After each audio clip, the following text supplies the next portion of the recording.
They were meant to be erased, wiped clean from the pages of history, their thrones stolen, their bloodlines extinguished. Yet somehow their name endures, whispered like a forbidden prayer in the corridors of time. The Merovingians, a dynasty born of mystery, shrouded in legend, and stained with something far older than royalty. They were called the long-haired kings, rulers whose locks were said to hold divine power, whose veins carried a secret not meant for mortal men. But when a dynasty dies, its ghosts don't always rest. Centuries after their supposed fall, whispers of their return began to stir once more. Rumors that their blood still flows, hidden among us, guiding unseen hands that shape the fate of nations. Every king that came after feared them.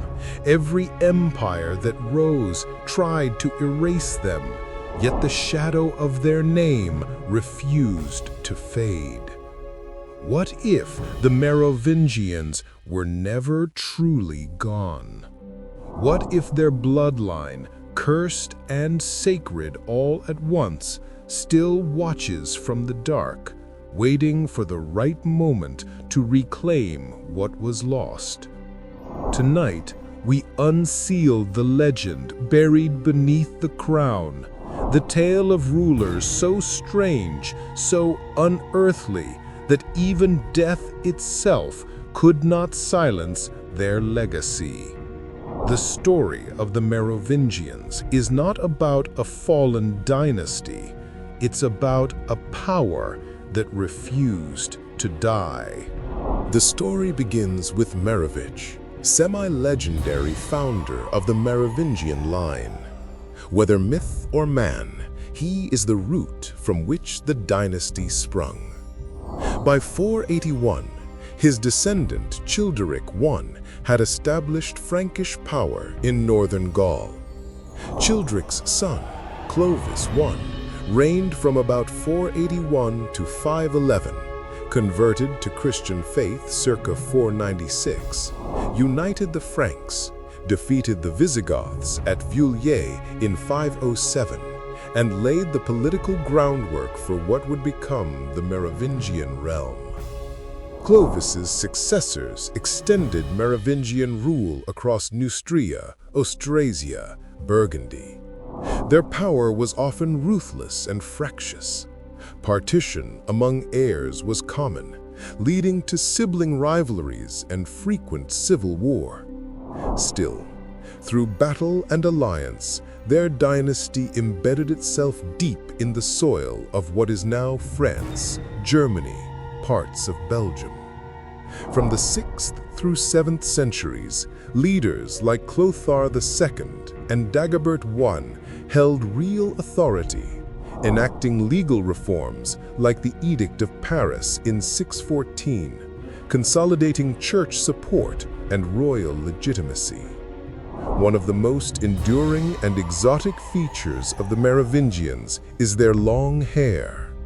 In Frankish custom, reges creniti, the long-haired kings, their uncut hair was more than vanity. It symbolized their right to rule. Cut their hair and you cut their claim. To force a Merovingian rival into a monastery and shave his head was to remove him from power forever. The symbolism drew comparisons to biblical kings, to Samson, to the sacred. Historians like Regime Lejean observed that the long hair was a sign of divine election, an outward emblem linked to inner legitimacy. Even when Merovingian kings lost political power, their long hair remained a sacred relic of authority. It was not only that enemies feared cutting the hair, they feared what cutting the hair represented: the end of something holy, the severing of an ancient bloodline. By the mid-7th century, the Merovingian kingship was slipping towards symbolic. Kings like Dagobert I still held real power, but after his death in 639, the realm increasingly fractured. Real political control shifted to the mayor of the palace, a role originally administrative but gradually becoming supreme. Figures like Charles Martel held the military and political reins, even as Merovingian kings reigned in name only. This erosion of power was not simply politics, it created fear. If kings do not wield power, then what is the dynasty? For the aristocracy, the church, and for ambitious rivals, the mere existence of Merovingian blood was part threat, part sacred relic. The long-haired king still existed, even when powerless. Thus, the idea of restoration hung in the air. Restoration by blood, by legend, by secret claimants. It is in this twilight that the curse takes shape. The fear that the dynasty might return, even when its kings no longer ruled. In 751, the final act was set. Pope Zachary was consulted and asked whether it was proper that a family still considered kings should retain the title if they no longer held power. His answer? It was not. Thus, Pepin the Short, mayor of the palace, moved to depose Childeric III, the last Merovingian king. Childeric's hair was cut, his royal prerogatives stripped, and he was forced into a monastery, an ultimate act of spiritual and political erasure. He reigned from 743 to 751, but was powerless long before. Yet even this dramatic end did not silence the Merovingian echo.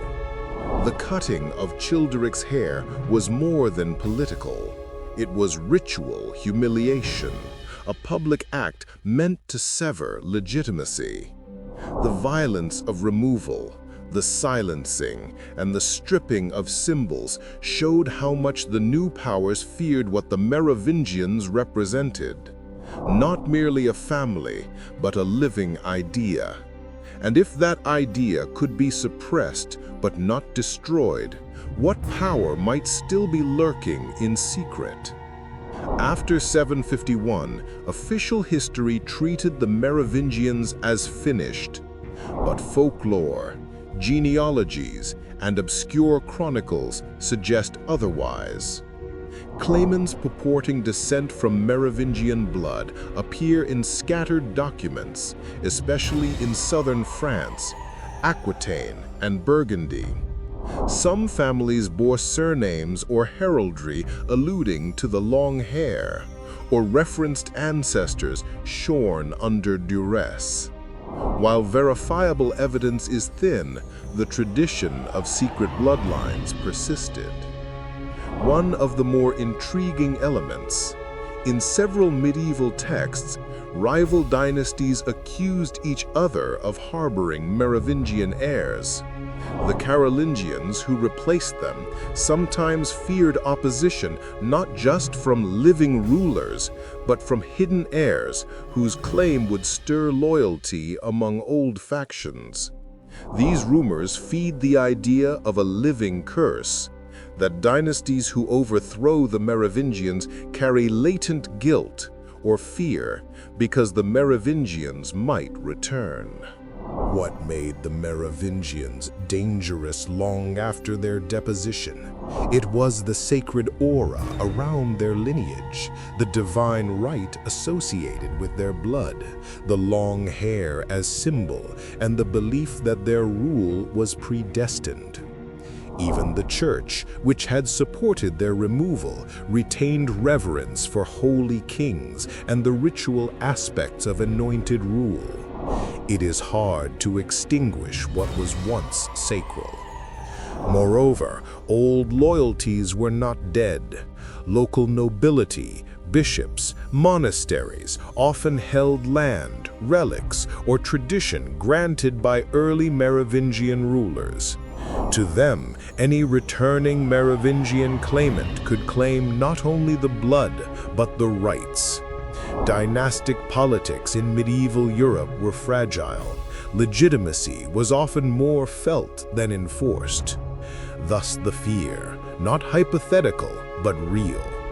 A Merovingian heir might unite scattered loyalties, challenge Carolingian or later rulers, and resurrect claims that many thought buried. Legends grew. Many stories describe Merovingians with semi-divine traits: ability to heal, prophetic vision, mystical connection to land. Gregory of Tours, writing in the 6th century, portrays them with aura. The idea of a curse comes in part from subsequent dynasties demonizing the Merovingians. The Carolingians, seeking to justify their usurpation, portray them as weak, decadent, or cursed. These negative portrayals paradoxically magnified their mystery, making their fall seem unnatural, their removal a fearful necessity. In later centuries, during the medieval revival and in Renaissance humanism, Merovingian myths resurfaced. Secret manuscripts, hidden tombs, esoteric lineages claiming descent. These stories often framed the dynasty as accursed, either cursed for their earlier violence and division, or cursed by those who overthrew them. The cultural fear fed itself. Every time a rebel claimed Merovingian blood, dynasties trembled at the prospect of legitimacy slipping away. Some modern historians have speculated, could there really be unbroken Merovingian bloodlines living today? Genetic evidence is sparse, but genealogy traces in France suggest certain noble families claimed descent. While many claims are unreliable, they reflect something deep: the power of blood memory. Among them, families in Burgundy, Aquitaine, and elsewhere preserved manuscripts or oral tradition of ancestors shorn from power. Though no widely accepted proof exists, the possibility persists. In addition, the symbolic legacy lives in institutions. The notion of divine king, of symbolic features like hair or appearance, the sacredness of liturgy, relics, coronations, all echo practices the Merovingians helped shape. Modern European monarchy rituals, church-state relations, ideas of legitimacy, many are indirect descendants of Merovingian precedent. Their blood may no longer be on thrones, but their rituals still crown kings. The fear among later rulers was not that someone might claim the throne tomorrow, but that the myth would muster enough force to destabilize loyalty, to inspire rebellion. What exactly is the Merovingian curse? It is not one spell, but a set of fears that the dynasty will return, that its blood equals legitimacy, that overthrowing sacred kings carries punishment. In ecclesiastical writings, there are accounts of bad omens when Merovingian relics were disturbed, of maledictions pronounced on usurpers, of metaphorical curses invoked in literature and political rhetoric. While empirical proof of supernatural curse is lacking, to contemporaries the fear was real. Also, there is a psychological weight, whereby every subsequent dynasty, from Carolingians to Capetians, had to define themselves in terms of the Merovingian shadow, either by rejecting or co-opting it. To possibly have a bloodline claimant emerge even centuries later could undermine legitimacy of rulers who claimed divine approval. The curse, therefore, was political, a latent threat, a moral warning, a reminder that power built on removal can still tremble.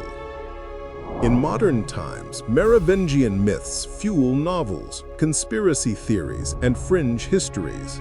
The notion that secret societies preserve hidden bloodlines, that some among us carry genetic memory of lost royalty.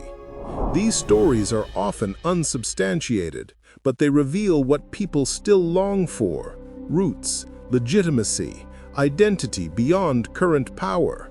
The fascination with the line is deeply human. As we close, consider this. Perhaps the real power of a dynasty isn't in its armies or palaces, but in the stories it leaves behind. The Merovingians may be gone as kings, but as myth, they endure. Every coronation, every claim to legitimacy, every ritual of royal power still echoes their name. The curse they embody isn't a supernatural fever. It's a reminder that once a people believe in blood, history never truly erases them. So when a ruler fears unrest, when legitimacy trembles, ask, do they fear rebels or ghosts?